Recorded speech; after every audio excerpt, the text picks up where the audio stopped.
think there's definitely some similarities, but I think there were, when I first played against India as well, I speak a lot about Surab Ganguly's captaincy style, and I believe Surab deserves a lot of credit for the environment he created. And again, certainly not being disrespectful to any of the previous Indian players and captains, but in my time, seeing the way Surab never took a backward step, it was quite aggressive in how he wanted his team to play. I think that has transpired on. MS Dhoni did it in a different way, Anil Kumble did it in a different way, Virat Kohli again his own style. So, you know, all of those guys have that competitive toughness inside them. It's just individually you go about it differently. And yeah, look, I think this team's certainly got that aggression in them. I think they're led by an aggressive captain, somebody that seems to me Virat's not scared to lose, and I think that's a great advantage as a captain. Interesting you say that, because another one of our hashtags, BVS, is fantastic foes. Now, true to perhaps the definition of foes, we're talking about two modern-day captains who have admitted that they're not friends off the field. Is it okay, this attitude, to step out there? You've got a job to do, perhaps don't need to be friends, and does that add a lot of spice and zing to the series? They're not only two modern-day captains, they're modern-day critics. You know, and in such a short span of time, the impact these two batsmen, these two wonderful players had on international cricket, it's just amazing to see. And I think when you're playing international cricket, you know, and when you're representing your country, it's not necessary to be friendly with your opponent. Off the field, you can be friends, but once you're on the cricket field, you mean business. You're representing your country, you take a lot of pride in each and everything you do for your country on a cricket field, and I'm sure that both Virat Kohli and Steve Smith will play all out, you know, and will be aggressive to make sure that they go out and win the matches or put a better performance for their team. You know, and I think that's the way it should be played, because it is ultimately sport, but it's also competition. And in competition, there's no friends on the field. You play with sportsman spirit without crossing the line, but it's also important to be highly competitive. And both these wonderful cricketers are highly competitive, and that's why they're trendsetters according to me. Everyone had their eyes on them when the Test series unfolded. Steve Smith ran away with the honours as the batsman. Virat probably did that as a captain. Will this again be the focus, the talking point of the series? These two men, how do they fare as captains and as batsmen? I think it will be leading up to the first game. I think over the next few days we'll continue to talk about Steve Smith versus Virat Kohli, but at the end of the day, it comes down to one thing: the team that wins. It doesn't matter necessarily how many runs Virat Kohli makes or Steve Smith makes. I believe for the team to have success, though, they will need to lead from the front. But at the end of the day, your job as a captain is to win. Yes, you want to perform. Yes, you want to score runs, but winning is your number one priority. But is there also another priority, Vivius? The roadmap to the 2019 World Cup, and can you see hints of that in the way the selection is being done and the way we're using lights right now? That can't have any impact on the 2019 World Cup, I'm sure. However, is everyone okay with the camera? Are we like standing out now? Quite literally, or hello?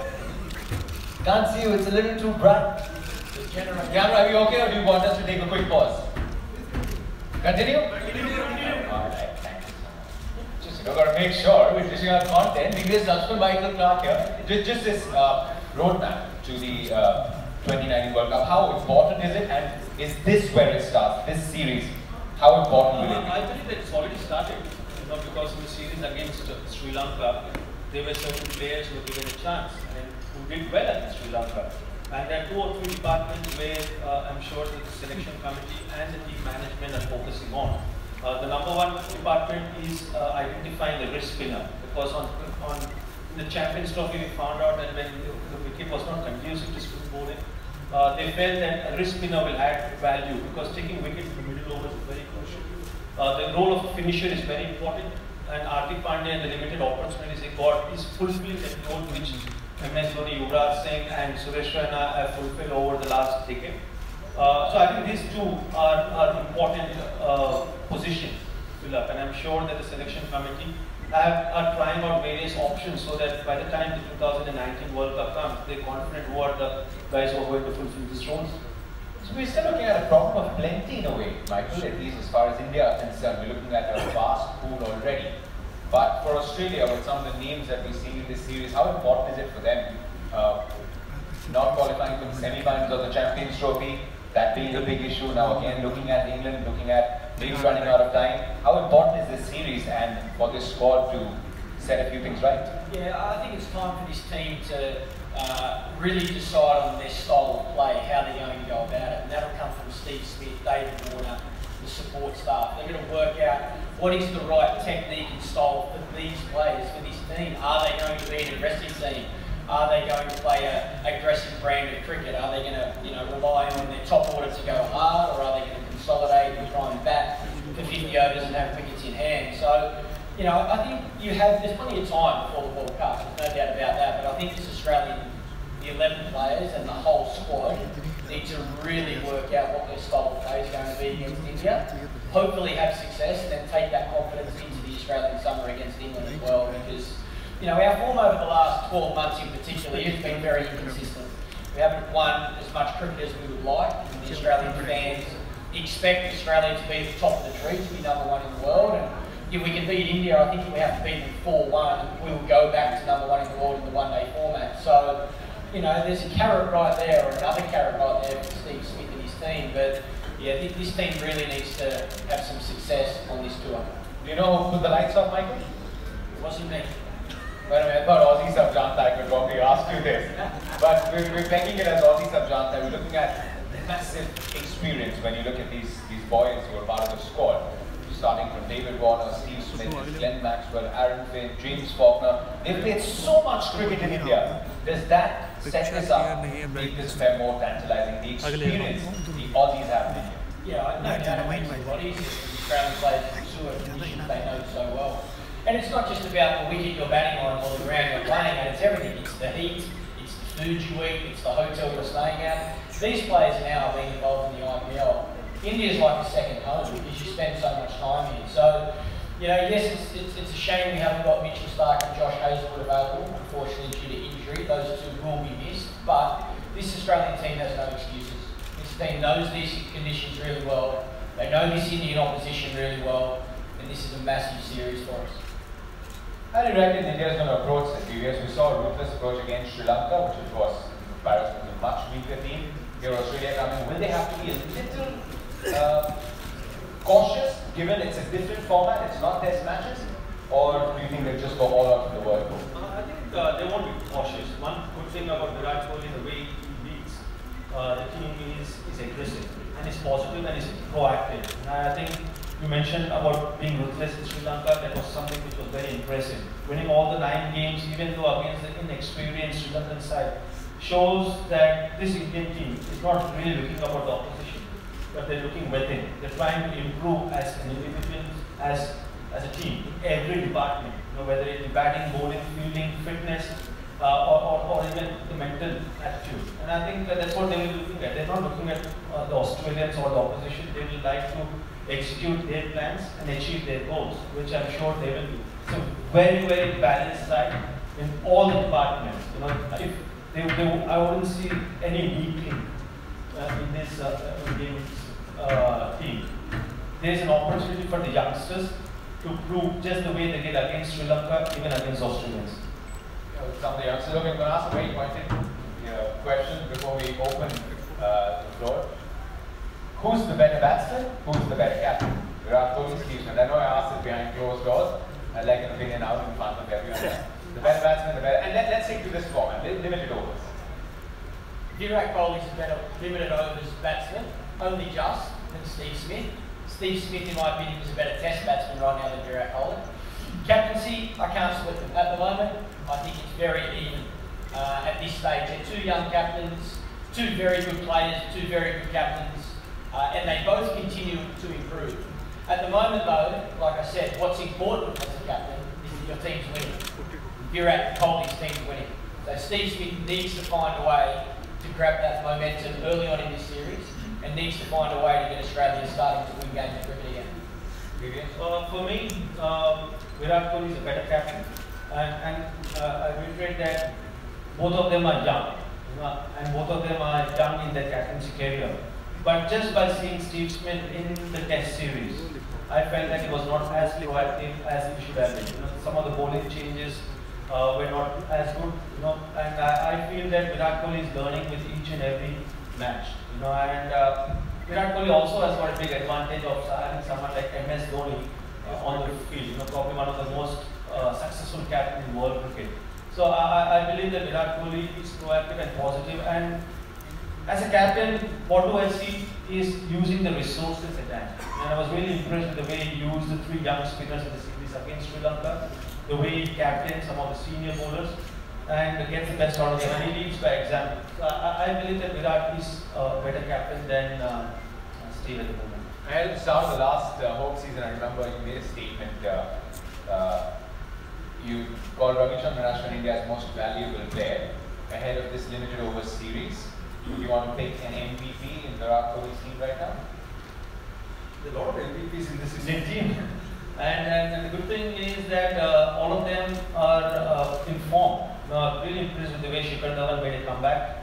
Wonderful, dreamlike comeback in all the 3 formats. And he's not letting it go. Rohit Sharma, the way he came back after the injury layoff, getting hundreds in Sri Lanka. But one player who's impressed me a lot is Hardik Pandya. Because I mentioned at the start that a lot of burden was on Yuvraj, MS, and Suresh Raina to do the finisher's job, which is a very, very important role and tough role.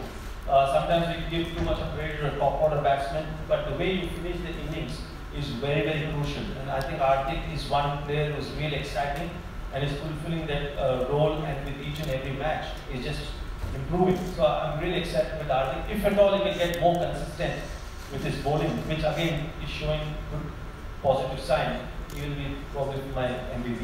Michael, it feels so cool to be sitting here about this Indian lineup where we can boast of an all-rounder like Hardik Pandya to an all. Are you going to share some feelings?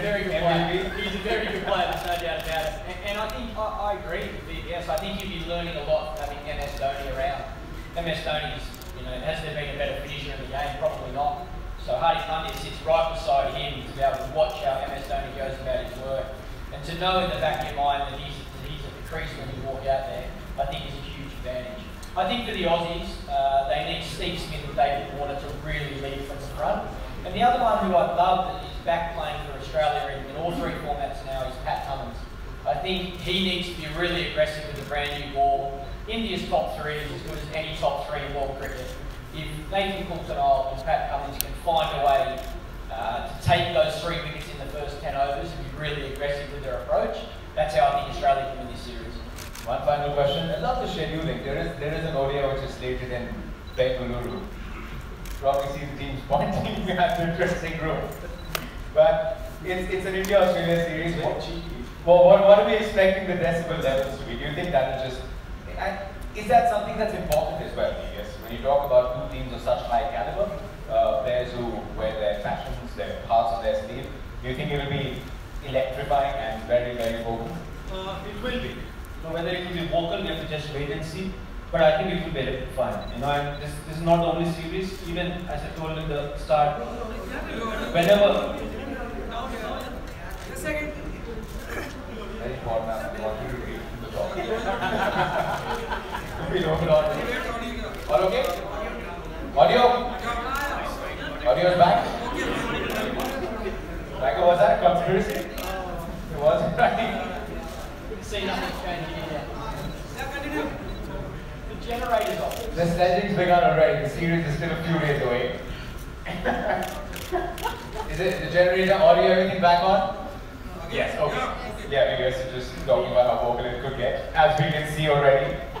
Yeah, it's easy to be vocal off the field. How much easier is it? Yeah. No pressure at all. I think it will be highly competitive. I'm not sure whether it will be vocal, but one thing is for sure that when you're playing against Australia, I think you have to be top of your game, which I'm sure that the Indians will be.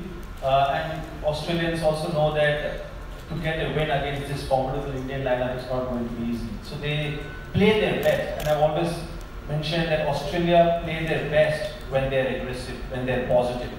And that's what I would like to see from this Australian team. Michael, we take our predictions very seriously. On Star Sports, do you want to throw down the gauntlet? I'm going with 3-2 to the Aussies. Ooh, I can add that again. Special effect. Is that round of applause? Yeah, it was. Ooh. People are like talking about vodka over there. So like that. No, but 3-2, BBS? For me, it's 4-1 to India. And the reason, it's going to be competitive, there's no doubt about it. But now it's 4-1. Which one are we winning? Which is the one we're going to win? The first one? We have to wait and see. We have to wait and see. But the reason for that is Australians, as far as bowling department is depleted. Last time when they were here, it was highly competitive because they still had good bowling lineup. Whereas this time, I think the bowling department looks very weak. The spinners, while Cummins is a good bowler, Cottonland experience, he knows how Indian conditions will be. He's got IPL experience, but I think the spinners are inexperienced. And that's where I think India will have the upper hand. Loving it. 4-1, 3-2. We'll throw down the gauntlet and I just open the floor. We'll stick to all the questions. But one thing I can tell you, prediction is all in this room. Once out there on the cricket field, whichever team plays well on that particular day wins. And this is, as a cricketer, we learned that. But because you always force us to give prediction, we have to do that. Okay, maybe we'll get some questions now. BVS. My question is, Ashwin has been apparently rested, but during the rest period, he has been on the field for around 280 overs. So, do you think that it's a rest, or you think he has been dropped? I think you're going in and taking the real meaning of rest. Going in the dictionary. I think the communication channel is very clear from the selectors. And I'm sure that they must have told to Ashwin, they must have told to Jadeja what their thought process is at the moment. It's very clear that they want to give opportunity to youngsters who did well against the inexperienced Sri Lankan batting lineup, and they want to give them a go against the experienced, formidable batting lineup of Australia. So it doesn't mean that Ashwin is dropped. It means that they're giving a chance to youngsters, especially to young wrist spinners. And there's been a talk after the Champions Trophy that in one of the areas where India requires to improve is picking up wickets in the middle overs, and that's why we're giving a chance to two wonderfully talented wrist spinners in Chahal and Kuldeep. So I don't think so that Ashwin is dropped, neither Jadeja is dropped. Both of them are exceptional cricketers, they're proven match winners, but it's an opportunity to test out the youngsters. Other thing, just to add on that, I think we have to really appreciate the system, the structure of the BCCI and complement that, because the bench strength is so strong, and it's always good, because whichever team, if for them to be a champion side, the stronger the bench strength, the better the opportunity. And it's great to see that there's so many options in each and every department for India. And it's just because of the structure of the domestic cricket we have in India. Just want to know, taking off from what you just said, how would you look at the future of ODI, future of players like Rahane, who's been in and out of the playing 11, and also future of, let's say, somebody like Yuvraj. You mentioned Hardik. So do you think it's curtains down for Yuvraj, or is there still keeping in mind the 2019? Yeah, again, first to answer your question about Rahane. Rahane is a leader within the group. There's no doubt about it. He's captained brilliantly in the Dharamshala Test match, and I'm sure the selectors, team management respect Rahane a lot. And whenever he got an opportunity, like the West Indies series, he was the man of the series there. As I just mentioned, that there's so much of competition for each and every position, and Rahane, more often than not, in the one-day format or the T20 format, is an opener. So at the moment, Shikhar Dhawan and Rohit Sharma back in form, formidable opening pair, left-right combination, and that's why the team management is going ahead with them. But Rahane is in the mix of the thing, and that's why he's there in the squad. So I feel that players like Rahane will add value to the team. Coming to Yuvraj, it's a time with the selectors have told clearly that Yuvraj also has been rested, and they're trying out youngsters in the form of Manish Pandey, KL Rahul, Kedar Jadhav. So that just to see how they can do or what they can do against a good bowling opposition. So I think Yuvraj has shown to us over the years what an exceptional talent he is. He's a proven match winner. His comeback against England was fantastic. So I'm sure that the message to Yuvraj would have been passed, and it's a great opportunity for the youngsters to prove their mettle, especially in that crucial role of a finisher. Question here from both of you, Laxman and Michael. Australia has been quite inconsistent in the last few months, a point that was pointed out by Michael himself. So do you guys think that this is the weakest Australian team touring India? I don't think so. I'm not getting involved in that. That'll be front page news tomorrow. I'm silly, but I'm not that silly. I think this Australian team has huge potential. I think it's now time to turn that potential into consistent performance. I think you look through that team, there's a lot of match-winning players. They just need to work out, like I say, what the best way for them to go about it as a team. Because at the end of the day, the individual performance isn't as important as the team's overall result, the win of the game. That's what's important. So, no, I think this team can beat India. I think they're going to have to play at their best, and they will miss Mitchell Starc and Josh Hazlewood, but there's enough talented players in that squad to beat any team in the world, in my opinion. And they showed during the Test series, where a lot of youngsters did well in the Test series. So I believe that the batting department is very formidable. I mean, they've got match winners, right from #1 David Warner to you got Glenn Maxwell, you got Faulkner, who's a very good finisher. Whereas the bowling department is weak because they're inexperienced. Doesn't mean that they don't have the skill. So I think it's unfair to tell that they're the weakest Australian team. It's unfair. Even recently we saw West Indies. When they lost the first test, everyone started commenting that this is the weakest West Indian side, and they go on to beat England in such a fashion in the second test match. So I think every team goes through a transition. Every team will have an opportunity to groom youngsters. I think from the Australian point of view, the batting lineup has got a lot of experience. For the bowling lineup, I think it's a great experience, great opportunity for the youngsters, especially Zampa, to do well in Indian conditions. Hello, Michael. Hello. Yeah, this question is to you. Michael, Jatin talked about India being the new Australia. I still want to ask, with the way India have been playing, the Virat Kohli-led side, with the way they've been playing, are they in the making of becoming a side like West Indies, the mighty West Indies, or the Australians that they were? I think the Indian team is the Indian team. I don't think it's fair to compare. I think, even when you look at individual players, how do you compare Virat Kohli to Brian Lara or to Don Bradman? I don't think it's fair to compare. Virat Kohli is Virat Kohli. He's a great at the game already. 30 international ODI hundreds. Such a special talent. And I think this Indian team at the moment is playing, some really good cricket. They're the #1 test team in the world. They're ranked #3 in ODI cricket. And I think they're 2 or 3 in T20. So, their goal would be to be the #1 team in all 3 formats, exactly like the Australian team want to do. At this stage, India is closer to being that on the rankings than where Australia is, but Australia is second in ODIs as well. So if we can play some really good cricket in this series, we can jump South Africa and go back to #1 as well. So yeah, I never felt when I was a player, and certainly past playing, that it's fair to compare players or teams to other generations. Thanks. मेरा सवाल लक्ष्मण से है। आपने कहा कि जडेजा को मालूम है उनको रेस्ट दिया गया है, लेकिन उन्होंने अपना ट्वीट किया है कि राजपूत को कभी आराम नहीं करते हैं, तो उसका क्या मतलब निकाला जाए? इसके नाखुश है। आप जडेजा को ट्वीट करिए और पूछिए इसका मतलब क्या है, तो वो कुछ दे सकते हैं। अब मुझे तो पता नहीं वो क्या मतलब से बोला है या क्या मतलब से ट्वीट किया है। Last question. Michael Clarke, what do you think after 2011 World Cup? This series will be the biggest hit, which will bring biggest extravaganza to the country, India, Australia. What are your thoughts on it? Sorry, I need you to go again, please. What I feel is after 2011 World Cup, this series will bring what this series will bring to India. In case of extravaganza, in case of how it will generate the public interest. That's what I I think it's a huge series. I think every time Australia plays India, whether it be in India or in Australia, it's great for the game. It's massive for cricket. I think back to the 2015 World Cup semi-final against India. What an amazing game that was.